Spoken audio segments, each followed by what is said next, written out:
I propose the following changes.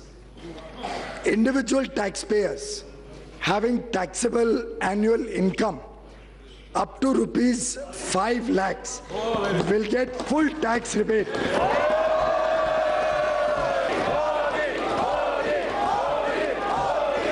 Such as interest on home loan up to 2 lakhs, interest on educational loans, national pension scheme contributions, medical insurance, medical expenditure on senior citizens. With all of these other exemptions, deductions, persons having even higher income will not have to pay any tax.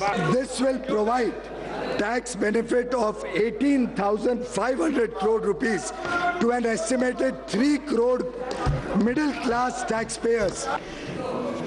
TDS threshold on interest earned on bank or post office deposits is being raised from 10,000 to 40,000 rupees.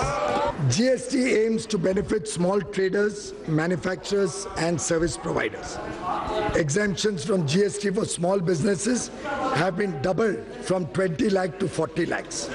New pension scheme को और liberalise किया गया है। कर्मचारियों के हिस्से को 10% रखते हुए हमने सरकार के योगदान को 4% बढ़ाकर 14 कर दिया है। 14% सरकारी योगदान। श्रमिकों के दिए जाने वाले बोनस आकलन की अधिकतम सीमा को भी 3,500 प्रति माह से बढ़ाकर दोगुनी कर गई। 7,000 व वेतन की अधिकतम सीमा को बढ़ाकर 10,000 से 21,000 प्रति माह कर दिया गया। जो लोग 21,000 तक प्रति माह कमाते हैं उनको बोनस मिलेगा और दुगना 7,000 तक बोनस देने का हमने निर्णय सरकार ने लिया है। ग्रेच्युटी के भुगतान की सीमा को 10 लाख से बढ़ाकर 20 लाख रुपए कर दिया।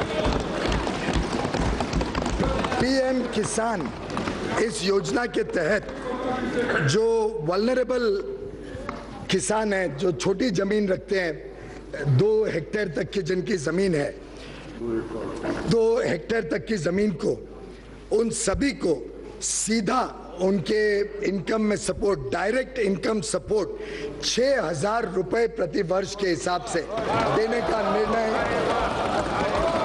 सरकार ने किया है। So very happy, Madam Speaker, to announce the setting up of Rashtriya Kamdhenu Ayog to upscale sustainable genetic upgradation of cow resources and to enhance production and productivity of cows.